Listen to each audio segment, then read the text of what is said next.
LNG সরবরাহ কমায় এক সপ্তাহের বেশি সময় ধরে সারা দেশে তীব্র গ্যাস সংকট ও লোডশেডিংয়ের ভোগান্তি তৈরি হয়েছে। 21 জুলাই অগ্নিকাণ্ডে অ্যাক্সেলারেট এনার্জির টার্মিনাল বন্ধ হওয়া ও এলএনজিবাহী জাহাজ সময়মতো না পৌঁছানোয় আর এলএনজি সরবরাহ ঘাটতি দিনে 550 মিলিয়ন ঘনফুটে পৌঁছেছে। ফলে বাসাবাড়ি, শিল্প কারখানা, সিএনজি স্টেশনে গ্যাসের চাপ অস্বাভাবিক কমে গেছে এবং বিদ্যুৎ উৎপাদন ব্যাহত হওয়ায় দিনে লোডশেডিং 2500 মেগাওয়াটে ছাড়িয়েছে। মানিকগঞ্জ সহ সারা দেশে সিএনজি স্টেশনে দীর্ঘ লাইন ও আবাসিকে রান্না ব্যাহত হচ্ছে। তিতাস ও পেট্রোবাংলা থেকে জানা গেছে, বন্ধ টার্মিনালটি পুরোপুরি চালুর জন্য আগামী 10 আগস্ট পর্যন্ত সময় চাওয়া হলেও অক্ষত বয়লারটি চালু করা গেলে দিনে 30 কোটি ঘনফুট গ্যাস সরবরাহ বাড়ানো সম্ভব হবে।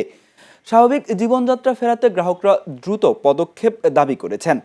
রাত্রে 4টার সময় আসছি, এখনো গ্যাস পাইতেছি না। তারপরে লাইনে প্রেশার নাই, তারপর হলো গাড়ি চালাইতে পারতেছি না। আমাদের চলাচল, বাজার ঘাট, খাওয়া দাওয়া, কিস্তি টিস্তি দিয়ে বহুত ধরনের সমস্যায় আছি আমরা। এই গ্যাস নিয়ে যায় এক টিপ দিব, এক টিপ দিলে গ্যাস শেষ হয়ে যাবো, আর গাড়ি চালাইতে পারবো না, বাড়ি যেতে হইব।